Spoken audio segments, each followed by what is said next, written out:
Hello. अब हो गया।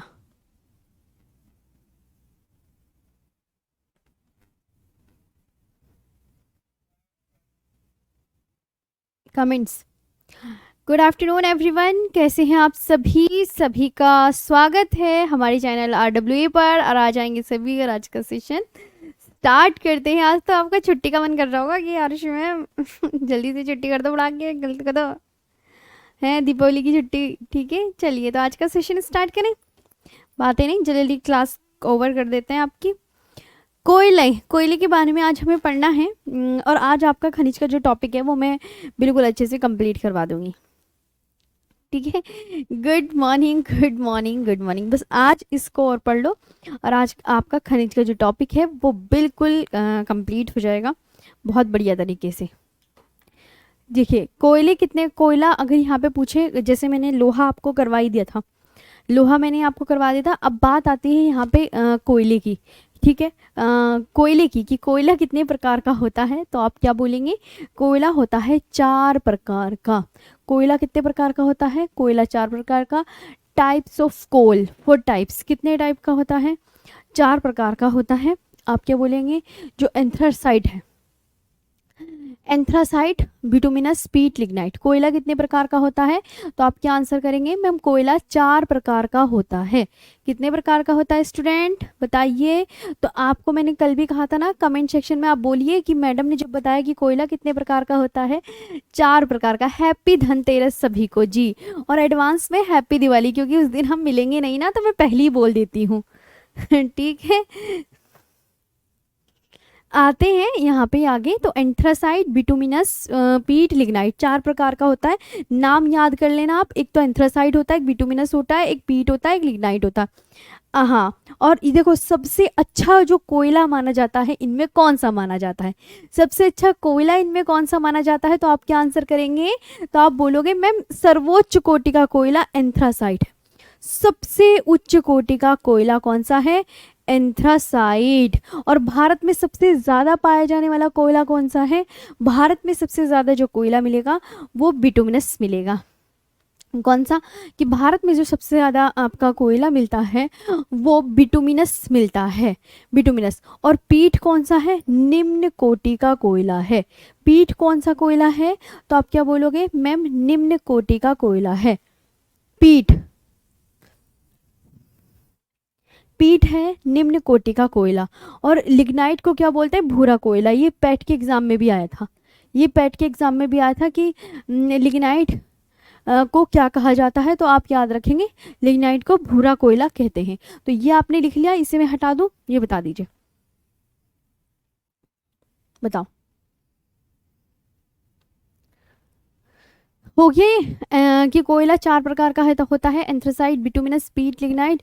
सर्वोच्च कोटि का कोयला एंथ्रासाइट। भारत में सबसे ज़्यादा पाए जाने वाला जो कोयला है वो बिटुमिनस, पीट निम्न कोटि का कोयला, और लिग्नाइट को भूरा कोयला कहते हैं। आगे आते हैं नेक्स्ट पर। ये स्लाइड आपको अच्छा हो, याद हो गई होगी।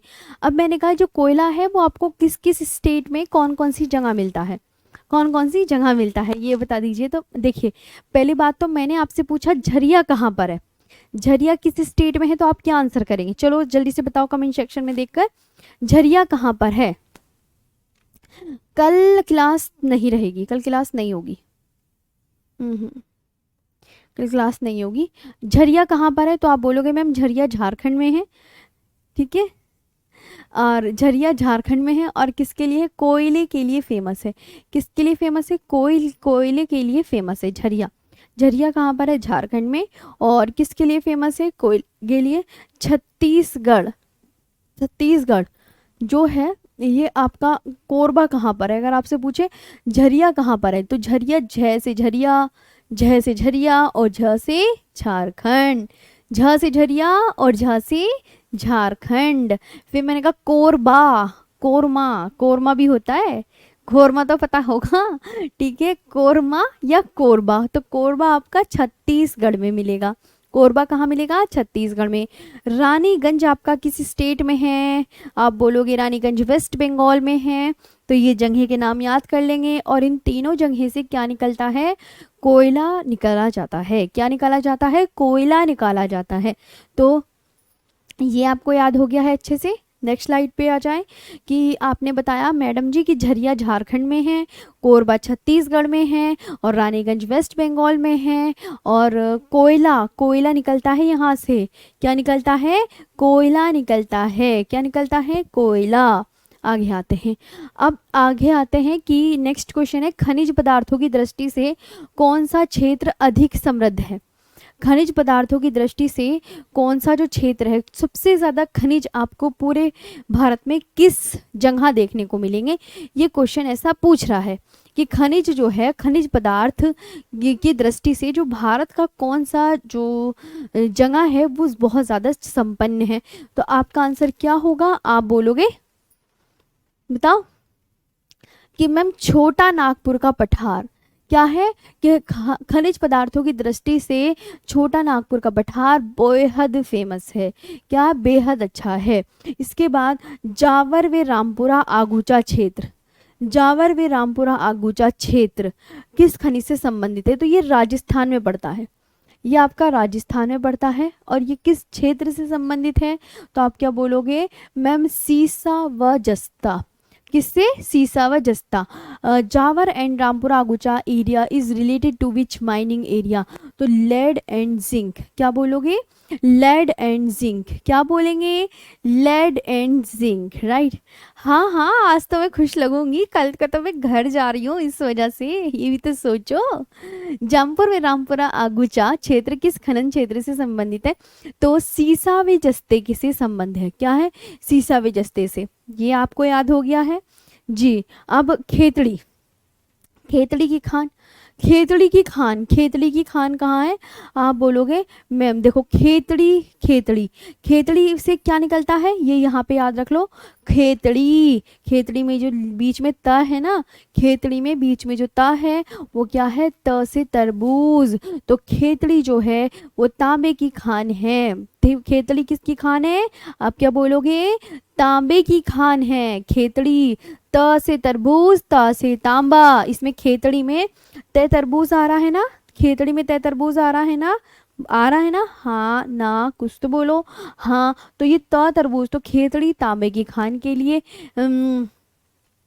जो है। और ये पड़ती कहाँ पर है? राजस्थान के झुंझुनू जिले में। ये कहाँ है? राजस्थान के झुंझुनू जिले में। मैं आपसे पूछूं राजस्थान के झुंझुनू जिले में कौन सी खान है? क्या निकाला जाता है? तो आप क्या बोलोगे? राजस्थान के झुंझुनू जिले से झुंझुनू, एक झुंझुना होता है ना बजाने वाला, झुंझुना जो बच्चे को बचपन में देते हैं, ले तू खेलता रहे, हम जरा काम कर लेते हैं, मम्मी कहती है हम काम कर लेते, तू खेलता रहे। तो वो झुंझुना नहीं पकड़ा देती, झुंझुना ले तू इसे बजाता रहे, बजाता रहे। वो बच्चा बजाता रहता है उसके हाथ में छोटे छोटे से दे जाती है। तो वही झुंझुनू याद रख लेना। ओहो झुंझुनू, तो कहीं भी झुंझुनू सुनेंगे तो आप बोलेंगे खेतड़ी की खान, वो है राजस्थान के झुंझुनू में। और वहां से निकलता है तांबा। वहां से क्या निकलता है? तांबा, कॉपर, कॉपर निकलता है। ये वाली स्लाइड याद हो गई है? हो गई। नेक्स्ट पर चलें। बहुत बढ़िया। तो खनिज पदार्थों की दृष्टि से कौन सा क्षेत्र अधिक समृद्ध है? तो आप यहाँ पे आंसर करेंगे छोटा नागपुर प्लेटू, छोटा नागपुर प्लेटू। जावर व रामपुरा आगुचा क्षेत्र किस क्षेत्र से संबंधित है? तो आप क्या बोलोगे? सीसा व जस्ता, सीसा व जस्ता। खेतड़ी की खान, ये खेतड़ी यानी तांबे की खान, ये कहाँ पर है? राजस्थान के झुंझुनू जिले में, राजस्थान के झुंझुनू जिले में। हाँ जी, कल ऑफ रहेगा। पलामू एवं लोहरदगा, पलामू, पलामू, पलामू, पलामू और एक होता है दरगाह, दरगाह। पलामू और दरगाह। देखो पलामू और लोहरदगा निम्न में किस खनिज के लिए प्रसिद्ध हैं? तो क्या लिखा है यहाँ पर? बॉक्साइट, है ना। और बॉक्साइट किसका अयस्क है? बॉक्साइट एल्यूमिनियम का अयस्क है। बॉक्साइट किसका अयस्क है? एल्यूमिनियम का अयस्क है। तो पलामू एवं लोहरदगा निम्न में किस खनिज के लिए प्रसिद्ध है? तो Palamu and Lohardaga are famous for which of the following minerals? किसके लिए प्रसिद्ध है? तो आप क्या बोलोगे? पलामू एवं लोहरदगा। नाम क्या लेंगे? पलामू एवं लोहरदगा। हाँ बताइए। रामपुरा आगूचा में जस्ते हुए शीशे की खान है, जस्ते हुए शीशे की खान है रामपुरा आगूचा में। ओके, बहुत बढ़िया से याद करना है। तो पलामू वे लोहर दरगाह, पलामू वे लोहर दरगाह बताओ, पलामू वे लोहर दरगाह किस स्टेट में मिलेंगे आपको? झारखंड में। और किसके लिए फेमस हैं? बॉक्साइट के लिए फेमस हैं। मध्य प्रदेश के पन्ना से क्या निकलता है? आप क्या बोलोगे? मध्य प्रदेश के पन्ना से क्या निकलता है? हीरा। Diamond from Panna of Madhya Pradesh. Madhya Pradesh के पन्ना से क्या निकलता है? हीरा। मध्य प्रदेश के पन्ना से क्या निकलता है? हीरा। मैंने कहा मध्य प्रदेश के पन्ना से क्या निकलता है? बताओ, मध्य प्रदेश के पन्ना से क्या निकलता है? तो आप क्या आंसर करोगे? हीरा निकलता है। और देखो,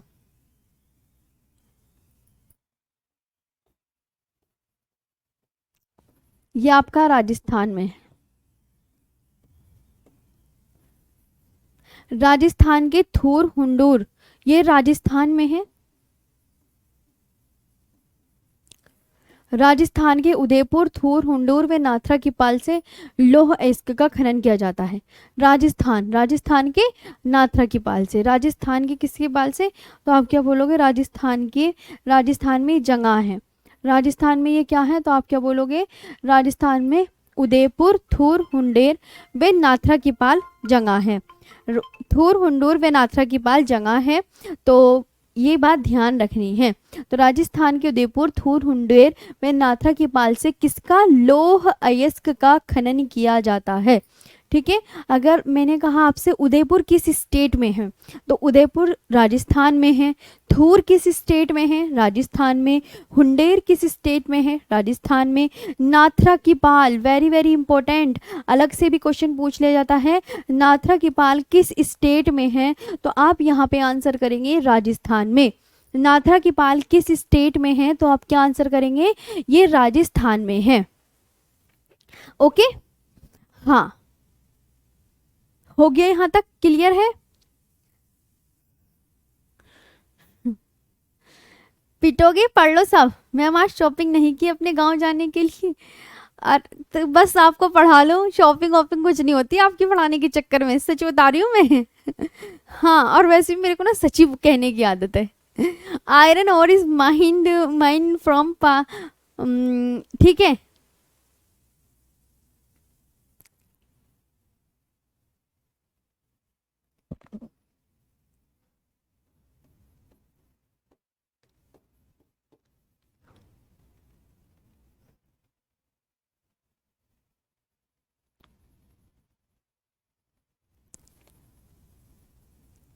ठीक है, iron ore is mined of Udaipur,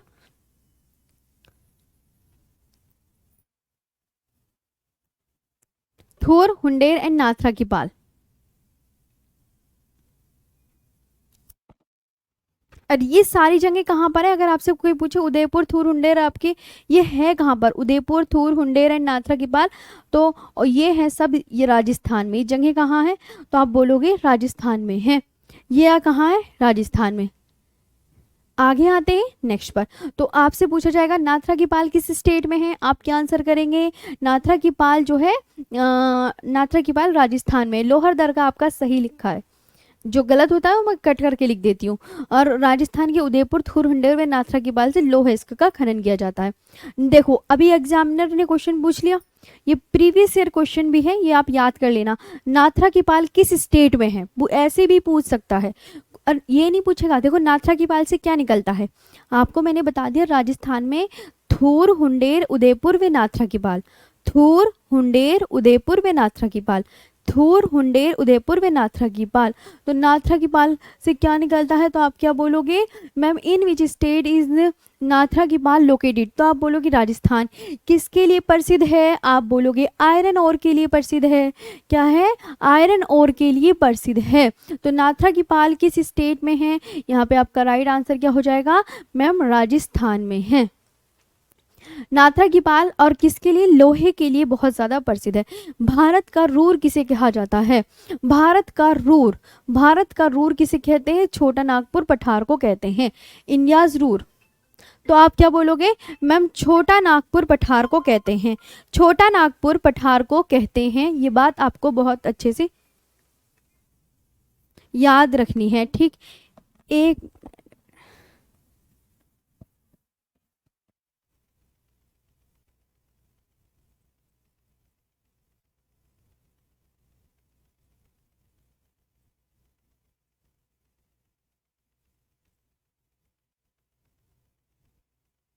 में बताइए स्टूडेंट्स, नाथ्रा की पाल किस स्टेट में है?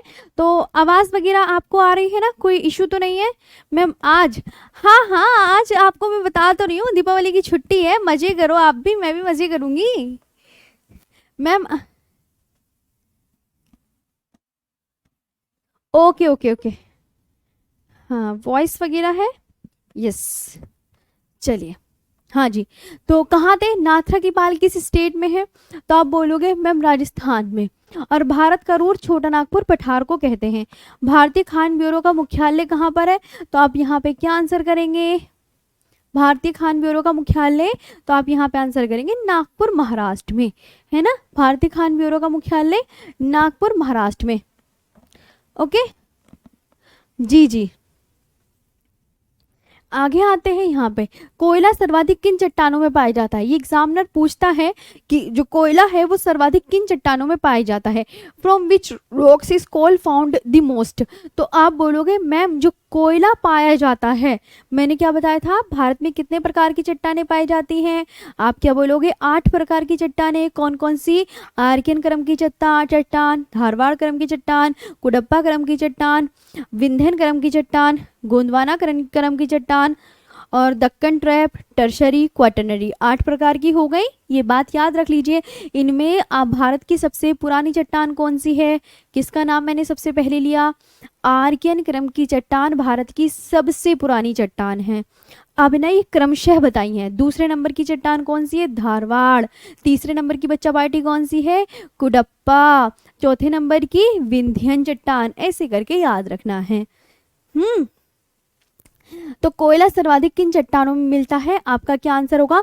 कोयला कहीं भी दिखे तो अपने दिमाग में गोंडवाना गोंडवाना गोंडवाना। कोयला कहीं भी दिखे, झरिया में मिलता है कोयला, जो झारखंड में है। कोरबा किस स्टेट में है? छत्तीसगढ़ में, वहां से आपको कोयला मिलता है। रानीगंज वेस्ट बंगाल में है, वहां से आपको कोयला मिलता है। कोयला सर्वाधिक कौन सी चट्टानों में मिलता है? गोंडवाना में। कोयला गोंडवाना चट्टान में मिलेगा। और खनिज किस चट्टान में मिलेगा? खनिज, एग्जामिनर पूछेगा खनिज किस चट्टान में, आपका आंसर क्या होगा? धारवाड़ क्रम की चट्टानों में खनिज मिलता है। किसमें? धारवाड़ क्रम की चट्टानों में खनिज की प्राप्ति होती है। राइट। चलो, सीमेंट का आविष्कार कब हुआ था? इंग्लैंड में। कब हुआ था? 1824 में सीमेंट का आविष्कार। कोलार या हट्टी का खान, ये कोलार और हट्टी की खान बड़ी फेमस हैं। ये किसके लिए? गोल्ड के लिए फेमस हैं। सोना के लिए फेमस है। और ये कहाँ है? कर्नाटक में। तो कोलार या हट्टी की खान किस स्टेट में है? तो आपका यहाँ पे क्या आंसर होगा? कर्नाटक में है। कोलार और हट्टी की खान कर्नाटक स्टेट में है। कोलार और हट्टी की खान किस में है? किस में है? कर्नाटक में। हो गया यहाँ तक? चले। चलो, कोयला सर्वाधिक किन चट्टानों में मिलेगा? तो आपका आंसर क्या होगा? रिपीट करें, अगेन रिपीट प्लीज। तो कोयला सर्वाधिक किन चट्टानों में मिलता है? गोंडवाना क्रम की चट्टानों में। गोंडवाना क्रम की चट्टानों में। सीमेंट का आविष्कार, तो आप बोलोगे मैम 1824 में। कोयला या हट्टी की खान, कोलार या हट्टी की खान, तो आप बोलोगे कर्नाटक में। कोलार या हट्टी की खान आप क्या बोलोगे? कर्नाटक में। ये हो गया आप सबका, देख लीजिएगा। केजीएफ मत करो, बहुत केजीएफ नजर आते हैं आपको। अच्छा जी, ओ हो, क्या बात। कोलार या हट्टी की खान किसी स्टेट में? ये याद कर लो, कर्नाटक में। और रामगिरी की खान, एक और बात लिख लेते हैं यहाँ पे, मैंने कहा रामगिरी की खान, तो आप बोलेंगे मैम ये रामगिरी की खान कहाँ से आ गई? तो आप यहाँ पे आंसर करना, रामगिरी की खान है आंध्र प्रदेश में। रामगिरी की खान कहाँ पर है? आप बोलेंगे मैम आंध्र प्रदेश में है। और जो रामगिरी की खान है, यहाँ से भी क्या निकलता है? सोना। यहाँ से भी क्या निकलता है? गोल्ड की खुदाई होती है। गोल्ड, यहाँ पे भी आप ये याद रखेंगे, रामगिरी की खान से। आगे बढ़े।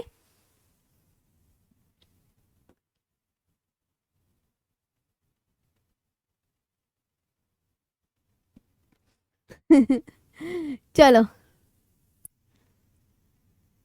हो गया यहाँ तक। नेक्स्ट पर आते हैं, अगला, थोरियम किस स्टेट में पाया जाता है? थोरियम, वेरी इंपॉर्टेंट क्वेश्चन, ये भी हर एक एग्जाम में देखने को मिल जाता है, लेकिन आजकल आयोग पता नहीं क्या क्या क्वेश्चन कह देता है, लेकिन ये जो है मैंने आपको पूरा A to Z बहुत अच्छे से करवा रही हूँ मैं, वरना तुम बस खैर नहीं है, बस अच्छे से याद कर लीजिएगा। थोरियम, थोरियम दिमाग में डाल लो, थोरियम दिमाग में डाल लो, थोरियम किस राज्य में पाया जाता है? थोरियम किस राज्य में? तो आपको तुरंत थोरियम नाम देखते ही आपको क्या आंसर करना है? केरल के तट पर रेत में पाया जाता है। केरल के तट पर, केरल की जो तट है ना उसकी रेत में मिलेगा आपको थोरियम। केरल की तट में जो रेत है ना उसमें मिलेगा आपको, ठीक है। तो आप बोलोगे in which state is thorium found? तो found in sand on the coast of Kerala, right. हाँ, तो थोरियम किस राज्य में पाया जाता है? आप बोलोगे मैम केरल के तट पर। हट्टी, एक बच्चा कह रहा है मैम हट्टी क्या है? अरे भाई हट्टी खान है, खान, खान है, क्या है? खान। हट्टी और वो है सोने की खान है, सोना निकाला जाता है, ठीक है, सोना निकाला जाता है, ये बात याद कर लेंगे। अब आते हैं कर्णपुरा। कर्णपुरा झारखंड में, सिंगरौली मध्य प्रदेश में, सिंगरौली तंगा तेलंगाना में। ये कर्णपुरा जो है ये किसके लिए? कर्णपुरा से क्या निकलता है? कोयला। सिंगरौली तेलंगाना से क्या निकलता है? तो आप बोलोगे कोयला, है ना। ये बढ़िया से याद कर लेंगे, कोयला कोयला कोयला, तो बढ़िया ये देखेंगे, है ना। बताओ।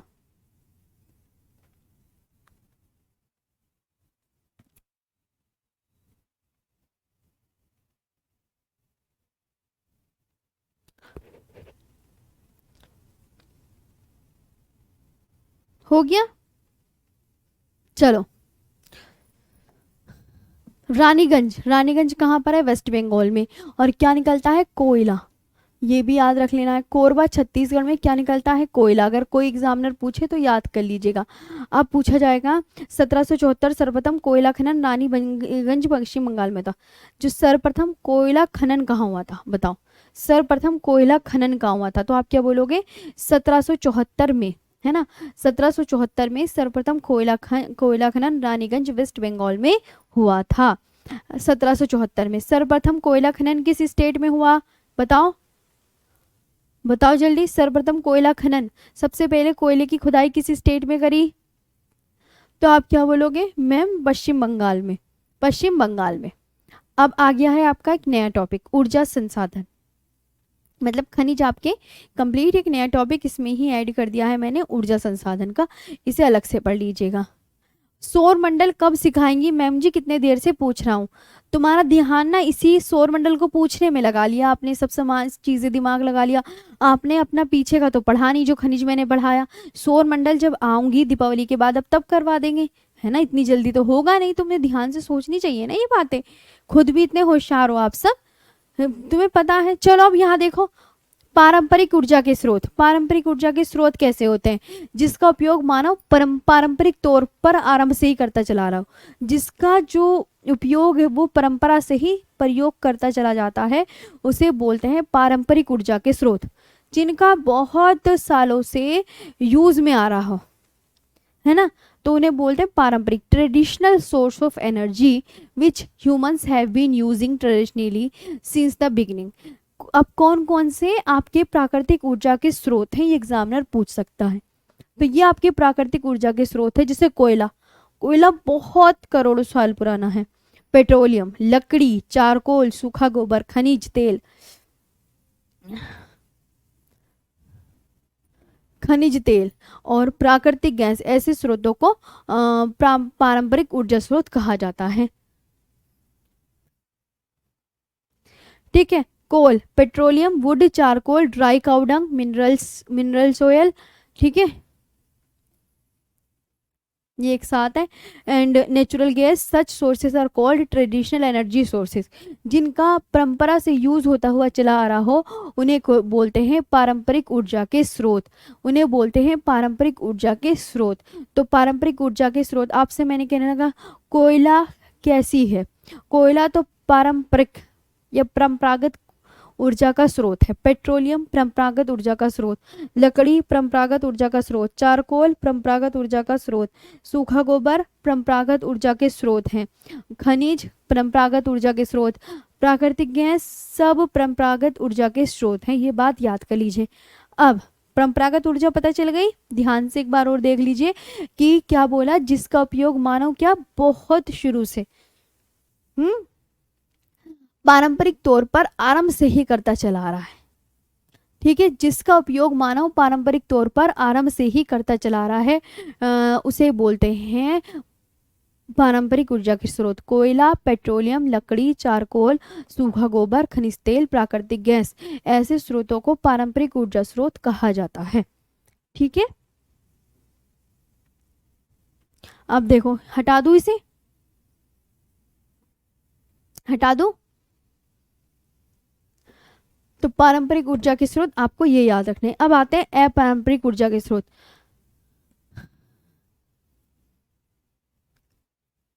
अब आते हैं गैर पारंपरिक ऊर्जा के स्रोत। गैर पारंपरिक ऊर्जा के स्रोत क्या क्या है, तो आप बोलोगे मैम जिनका पारंपरिक रूप से उपयोग नहीं किया जाता, जो बिल्कुल अभी नए बने हैं, नए हैं, न्यू हैं, नवीन हैं, ऐसे स्रोतों को गैर पारंपरिक ऊर्जा की श्रेणी में रखा गया है। ठीक, और non conventional source of energy, English में बोलते हैं non conventional source of energy. क्या बोलते हैं, non conventional source of energy, जिनका पारंपरिक यूज उपयोग नहीं होता रहा है उनको बोलते हैं गैर पारंपरिक ऊर्जा के स्रोत।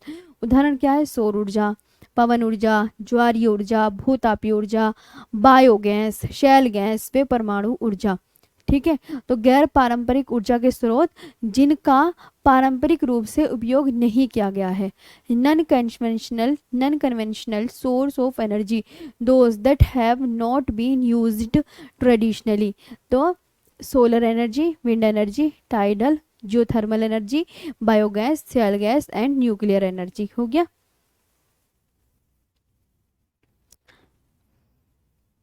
हाँ, तो नॉन कन्वेंशनल एनर्जी के आप इनके ना पता क्या करना है, जैसे ये है ना आपके कि पारंपरिक ऊर्जा के एग्जाम्पल कौन से हैं, आपको ये याद करने हैं कि जो परंपरा से यूज होते हुए चले आ रहे हैं उनके एग्जाम्पल क्या हैं। तो आपको कोयला, पेट्रोलियम, लकड़ी, चारकोल, सूखा गोबर, खनिज तेल, प्राकृतिक गैस, ये याद करने के लगेंगे। और ये पारंपरिक ऊर्जा के स्रोत हैं।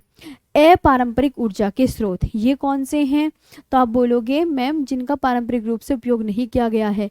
कौन कौन से, जिसके लास्ट में देखो, इन सब के लास्ट में ऊर्जा ऊर्जा आ रही है ना, और दो में, एक में गैस आ रही, दो में गैस आ रही, तो ऐसे याद कर सकते हैं ना आप इजीली कि देखो मैम सारे में तो ऊर्जा ऊर्जा है और दो में गैस है, तो सौर ऊर्जा वैसे भी याद कर सकते हैं।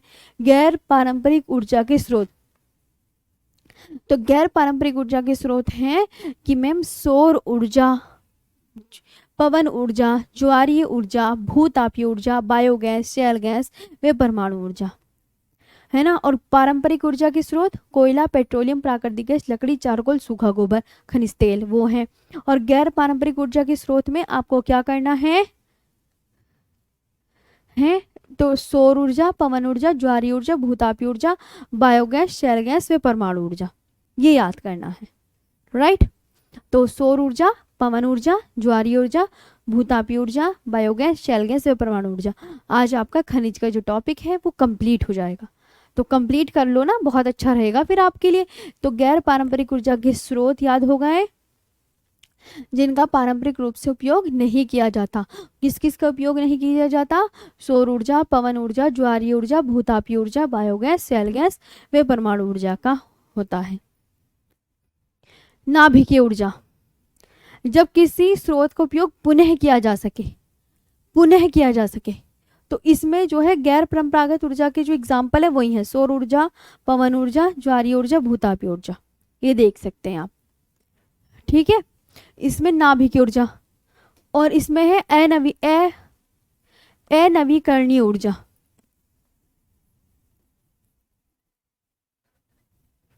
अनवीकरणीय ऊर्जा जब किसी ऊर्जा का स्रोत उपयोग दोबारा ना किया जा सके। कोयले का यूज दोबारा नहीं हो सकता, पेट्रोलियम का यूज दोबारा नहीं हो सकता, प्राकृतिक गैस का यूज दोबारा नहीं होता, शेल गैस का प्रयोग दोबारा नहीं हो सकता। तो ये वो है जिसमें अनवीकरणीय ऊर्जा, जब किसी ऊर्जा स्रोत का उपयोग दोबारा ना किया जा सके, जब किसी ऊर्जा स्रोत का उपयोग दोबारा ना किया जा सके। Non renewable energy, when an energy source can not be used again, right, हो गया। ये आपको याद रखना है। बुक का देखो मेरे को आइडिया नहीं है, आप कॉल कर लीजिएगा हमारी कॉलिंग टीम पे, वो आपको एक बेस्ट आंसर प्रोवाइड करवाएंगे, ठीक है। हाँ, सॉल्यूशन भी आपको बेहतर देंगे, आप कॉलिंग टीम पे बात कर लीजिएगा, वो बता देंगे आपको।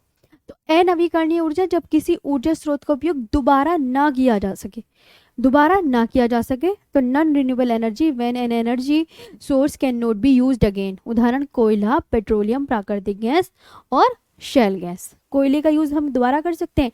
नहीं कर सकते, है ना, नहीं कर सकते। और पेट्रोलियम के यूज क्या हम दोबारा कर सकते हैं? नहीं कर सकते। प्राकृतिक गैस का यूज हम दोबारा कर सकते हैं? नहीं कर सकते। और शेल गैस का नहीं कर सकते। एनटीपीसी की, अब एनटीपीसी की ताप विद्युत परियोजना है जो कोयले पर आधारित है। पूछेगा बदरपुर ताप विद्युत परियोजना कहाँ पर है? मैम ये चैप्टर हमारी 12th की ज्योग्राफी था, तो बहुत बढ़िया आपको याद हो गया होगा। बदरपुर ताप विद्युत, अगर आपको पता क्या करना है, देखो ये सारी ताप विद्युत परियोजना तो आपको एक बार पढ़नी पड़ेगी, तो नाम ऐसे याद कर लेना। बदरपुर ताप विद्युत परियोजना दिल्ली में, फरक्का ताप विद्युत परियोजना मुर्शिदाबाद पश्चिम बंगाल में। ये आपकी क्या है, इधर पढ़ो, एनटीपीसी की प्रमुख ताप विद्युत परियोजना, ये पूछी जाती है। अगर ताप विद्युत परियोजनाएं आप सबके लिए इंपॉर्टेंट है, याद कर लीजिएगा कि कोरबा कहाँ पर है? कोरबा छत्तीसगढ़ में है। कोरबा कहाँ पर है? छत्तीसगढ़ में। कोरबा छत्तीसगढ़ में। और रामागुंडम करीमनगर, रामागुंडम इसके आगे वो लगवा लेना, देखो कैसे, रामागुंडम ताप विद्युत परियोजना, ये तो आप पूरा पढ़ लोगे ना सबके आगे लगा के। रामागुंडम ताप विद्युत परियोजना करीमनगर तेलंगाना में। सिमहाद्री ताप विद्युत परियोजना विशाखापट्टनम आंध्र प्रदेश में। विशाखापट्टनम आंध्र प्रदेश में। विशाखापट्टनम आंध्र प्रदेश में। विंध्याचल ताप विद्युत परियोजना मध्य प्रदेश में। कहलगांव ताप विद्युत परियोजना, ये कहलगांव क्या है, इनके आगे ताप विद्युत परियोजना लगा लोगे, इनके आगे ताप विद्युत परियोजना लगा लोगे, सबके आगे ताप विद्युत परियोजना जरूर लगेगा। जैसे कहलगांव ताप विद्युत परियोजना किस स्टेट में है? बिहार। बिहार के किस जगह पर है? भागलपुर में, है ना। हाँ, तो यहाँ देख लेना, विंध्याचल ताप विद्युत परियोजना मध्य प्रदेश में। सिमहाद्री ताप विद्युत परियोजना बताओ कहाँ पर है? विशाखापट्टनम आंध्र प्रदेश में।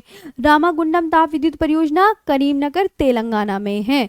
ये आपके लिए बेहद इंपॉर्टेंट है, याद नहीं, यहाँ पे समझना है, बाद में देख लेना। बिहार की प्रथम ताप विद्युत परियोजना कौन सी है?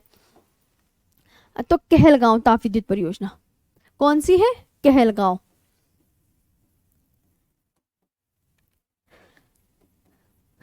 कहलगांव ताप विद्युत परियोजना। और ये जो कहलगांव ताप विद्युत परियोजना है, ये आपकी है कहाँ पर? भागलपुर। ये कहाँ पर है? भागलपुर बिहार में। ये बिहार की पहली ताप विद्युत परियोजना है।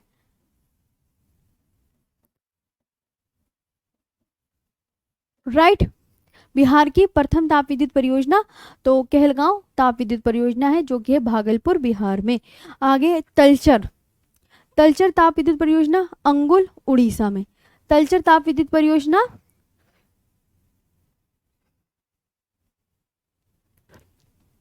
तलचर अंगुल उड़ीसा में। सिंगरौली ताप विद्युत परियोजना सोनभद्र यूपी में। रिहन ताप विद्युत परियोजना सोनभद्र यूपी में। सबके आगे इनके तलचर ताप विद्युत परियोजना, सिंगरौली ताप विद्युत परियोजना, रिहन ताप विद्युत परियोजना, ये है ना। आगे दादरी ताप विद्युत परियोजना गौतम बुद्ध नगर यूपी में। टांडा ताप विद्युत परियोजना अंबेडकर नगर यूपी में। ऊंचाहार ताप विद्युत परियोजना रायबरेली यूपी में। सीपत ताप विद्युत परियोजना बिलासपुर छत्तीसगढ़ में। ऊंचाहार ताप विद्युत परियोजना रायबरेली यूपी में। टांडा ताप विद्युत परियोजना अंबेडकर नगर यूपी में। दादरी ताप विद्युत परियोजना गौतम बुद्ध नगर यूपी में। यूपी में देखो कितनी सारी है, ठीक है। ये आज देखो, जब मैं घर से आ जाऊंगी तो और भी आराम से करवाऊंगी, ठीक है। मैंने सोचा ये आपका टॉपिक ही पूरा करवा दूं आज खनिज का, तो ये जो है आपके लिए अच्छा भी रहेगा, पढ़ लो पूरा। मैं चाहती हूँ जल्दी जल्दी ये 10 मिनट में अच्छे से कवर हो जाए, ताकि आपको बहुत अच्छे से आ जाए चीज़ें, है ना।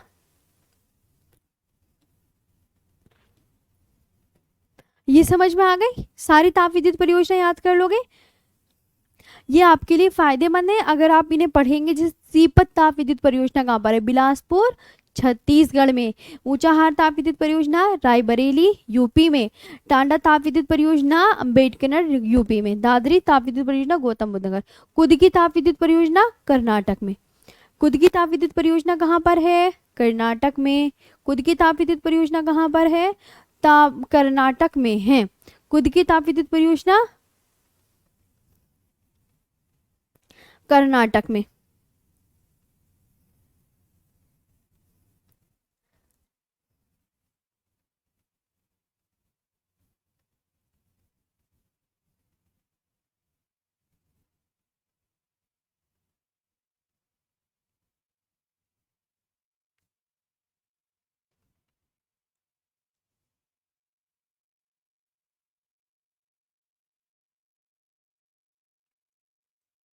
एक बच्चा, हाँ जी मैम, प्रदीप्ता कुमार साहू। एनटीपीसी की फुल फॉर्म क्या होगी, एनटीपीसी की फुल फॉर्म, ठीक है बताते हैं।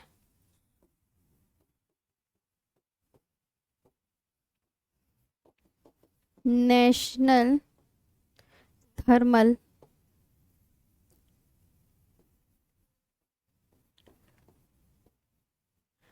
Power corporation.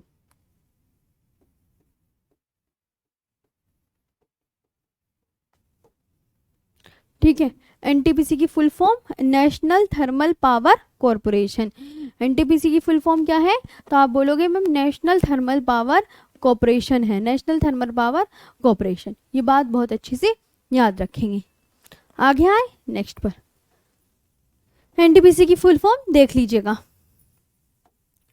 खनिज तेल और प्राकृतिक गैस। देखो, अधिकांश तेल का भंडार अवसादी चट्टानों में हुआ है ना। अधिकांश जो तेल आपको भंडार मिलेंगे वो कौन सी चट्टान में मिलेंगे, अवसादी चट्टान में। Mineral oil and natural gas आपको कौन सी चट्टान में मिलेंगे, आप बोलोगे मैम सेडिमेंट्री रॉक्स में मिलेंगे।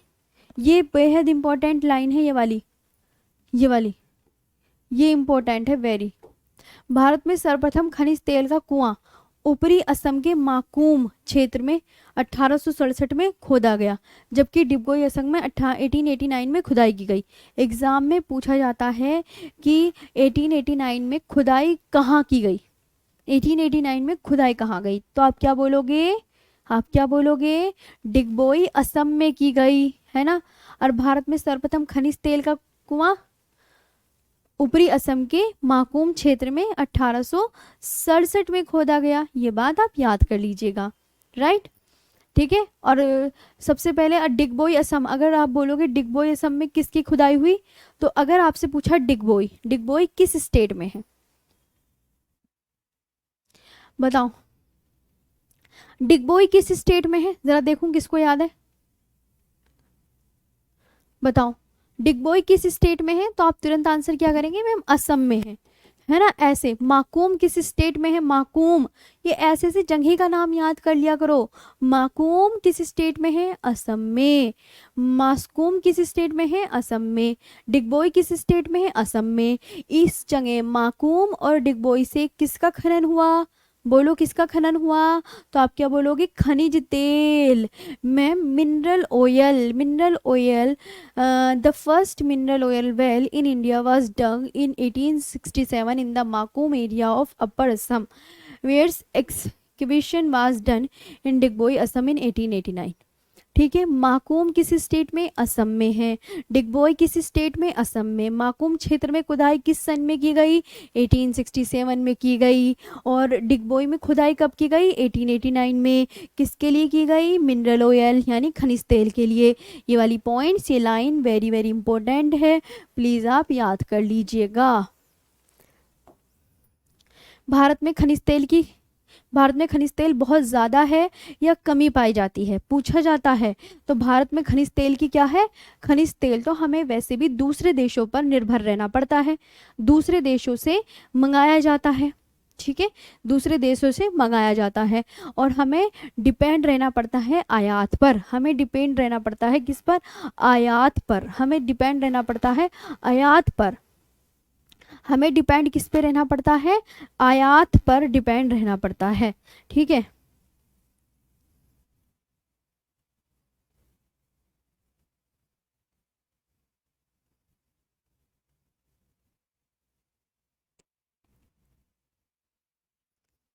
तो have to depend on import, import, ठीक है, इंपोर्ट कराना पड़ता है। ये बात बहुत अच्छे से याद रखेंगे, ठीक है, ये बात बहुत अच्छे से, आयात पर निर्भर रहना पड़ता है। और खनिज तेल की कमी है इसलिए तो हम सब मंगाते हैं बाहर से ही, तो ये तो वैसे ही नॉर्मली पता होगा। भारत के आयात खाते में सर्वाधिक हिस्सा इसी क्षेत्र का है। This region accounts for the largest share in India's import accounts. सबसे ज़्यादा जो है, जो भारत चीज़ मंगवाता है वो यही मंगवाता है, ये पेट्रोलियम, ये सब, राइट। अब ऑयल रिफाइनरीज, बाहर जितनी, देखो ये भी इम्पोर्टेंट है, ये भी वेरी इंपॉर्टेंट है, इसको भी आप बढ़िया से याद कर लीजिएगा, है ना, कि भारत की पहली तेल शोधन ऑयल रिफाइनरीज, जहाँ ऑयल को साफ किया जाता है, असम राज्य के डिगबोई क्षेत्र में स्वतंत्रता पूर्व 1901 में स्थापित की गई थी। बस इसमें दो लाइन आपको बखूबी याद रखनी है। India's first oil refinery was established pre independence in 1901 in the Digboi region of Assam state. स्वतंत्र भारत की पहली तेल शोधनशाला 1954 में मुंबई महाराष्ट्र में स्थापित की गई, है ना।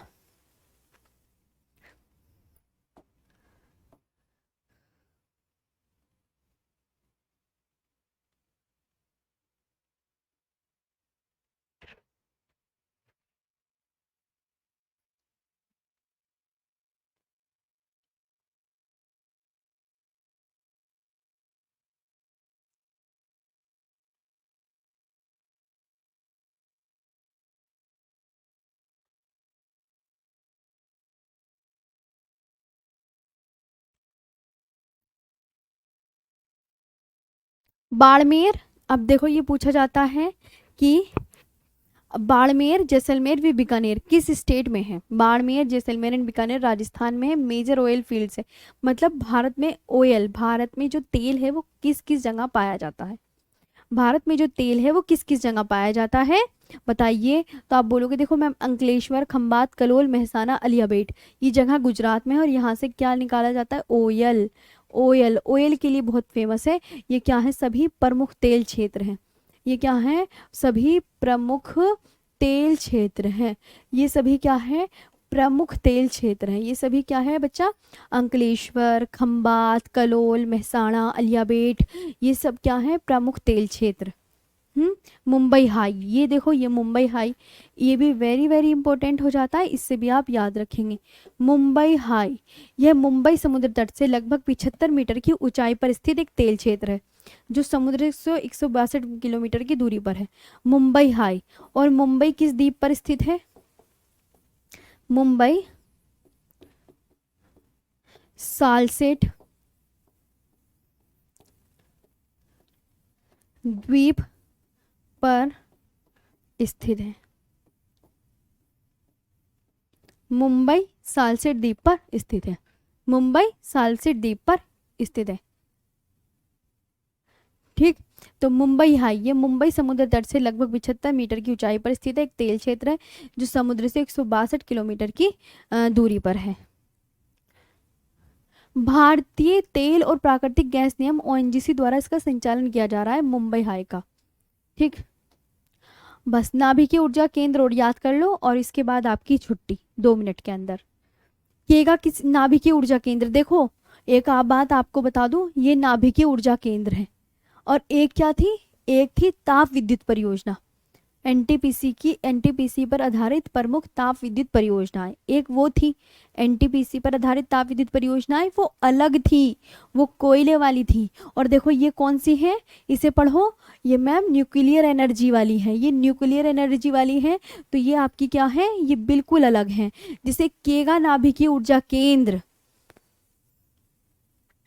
पूछा जाएगा केगा, केगा के आगे क्या लगाओगे, ऐसे पूछा जाएगा। एक क्वेश्चन लिख के दिखा देते हैं। केगा नाभिकीय ऊर्जा केंद्र, केगा नाभिकीय ऊर्जा केंद्र, ये बता दीजिए कहाँ पर है केगा नाभिकीय ऊर्जा केंद्र। तो आप क्या बोलोगे, मैम कर्नाटक में है। कहाँ पर है, कर्नाटक में। नाभिकीय ऊर्जा केंद्र कर्नाटक में। कल्पक्कम, अब ऐसे याद कर लोगे, ऐसे याद कर लोगे। कल्पक्कम, कल्पक्कम नाभिकीय ऊर्जा केंद्र, मतलब इनके आगे लगाना क्या है, ये देख लो ध्यान से कि कल्पक्कम नाभिकीय ऊर्जा केंद्र, नाभिकीय गलत नहीं करके आना है। कल्पक्कम नाभिकीय ऊर्जा केंद्र, ये कहाँ पर पड़ेगा आपका, तमिलनाडु में। काकरापार नाभिकीय ऊर्जा केंद्र गुजरात में। समझ आया, समझ में आया। हाँ, नाभिकीय ऊर्जा केंद्र लोकेशन ऑफ न्यूक्लियर एनर्जी केगा, केगा किस देश में है, आप बोलोगे मैम केगा नाभिकीय ऊर्जा केंद्र कर्नाटक में है। कल्पक्कम नाभिकीय ऊर्जा केंद्र किस स्टेट में है, बहुत अच्छे से, तो तमिलनाडु में है। और जो है काकरापार नाभिकीय ऊर्जा केंद्र गुजरात में है। कुड़नकुलम नाभिकीय ऊर्जा केंद्र तमिलनाडु में, किसकी सहायता से लगाया गया, रूस की सहायता से। तारापुर नाभिकीय ऊर्जा केंद्र, इनके आगे सबके क्या लगा लोगे बच्चा पार्टी, नाभिकीय ऊर्जा केंद्र। ये सबसे पहला है महाराष्ट्र में अमेरिका की सहायता से। रावत भाटा, रावत भाटा नाभिकीय ऊर्जा केंद्र राजस्थान में, राजस्थान में कनाडा की सहायता से। रावत भाटा राजस्थान में किसकी सहायता से, कनाडा की सहायता से। ये हो गया है ना। अब नरोरा नाभिकीय ऊर्जा केंद्र कहाँ, यूपी के बुलंदशहर में। जैतापुर नाभिकीय ऊर्जा केंद्र महाराष्ट्र में। ये आपके पूरे फिनिश है ना। ये क्या है सारे, ये न्यूक्लियर पावर प्लांट है। ये दोनों, ये क्या बताएं मैंने, नरोरा और जैतापुर, नरोरा और जैतापुर क्या है, ये दोनों नाभिकीय ऊर्जा केंद्र हैं, है ना, नाभिकीय ऊर्जा केंद्र। बस इतना सा याद कर लीजिएगा, है ना। नरोरा नाभिकीय ऊर्जा केंद्र कहाँ पर है, तो आप क्या बोलोगे, यूपी के बुलंदशहर में। जैतापुर नाभिकीय ऊर्जा केंद्र मैंने लगा दिया है जैतापुर, कभी तुम गलत समझ लो। जैतापुर नाभिकीय ऊर्जा केंद्र कहाँ पर है, जैतापुर महाराष्ट्र में। आज दिल्ली में भी बारिश हुई है सुबह सुबह, भाई मेरी तरफ हुई है, दिल्ली वैसे भी बहुत बड़ी है ना, तो लेकिन जिस एरिया में मैं रह रही हूँ वहाँ पे बारिश हुई है, ठीक है। चलिए, तो अब ये आप याद कर लीजिएगा। आई होप आपको सेशन बेस्ट लगा होगा। मैंने थोड़ा इसलिए जल्दी करवा दिया क्योंकि कल देखो फिर छुट्टी हो जाएगी, तो खनिज का जो टॉपिक था वो बिल्कुल फिनिश हो गया है एकदम, जिसे बोले तो खलास, खत्म। अब आपका एक नया टॉपिक स्टार्ट होगा, तो वो मैं अब दीपावली की छुट्टी के बाद करा देंगे। अब आप बताओ सेशन कैसा लगा। चलो, और एडवांस में सभी को हैप्पी दिवाली मेरी तरफ से, ठीक है, क्योंकि फिर दिवाली में तो क्लास ही नहीं होगी, मिलेंगे ही नहीं। तो ये जो है मैंने थोड़ा सा स्पीड में भी इसलिए कराया ताकि आपको आज ना खनिज का जो टॉपिक है वो बिल्कुल तरीके से फिनिश हो जाए। तो नाभिकीय ऊर्जा केंद्र करवा दिए, ताप विद्युत परियोजना करवा दी, कोयला कितने प्रकार का होता है ये करवा दिया, कौन कौन सी जगह किस स्टेट में है वो याद कर लीजिएगा। बाकी आपके पास PDF अवेलेबल हो जाएगी, जैसा मन करे वैसा याद कर लीजिएगा। राइट, ओके ओके, ठीक है। चलिए, तो सेशन कैसा लगा प्लीज़ आप मुझे ज़रूर बताइए, अच्छे से याद रखनी है सभी चीज़ें।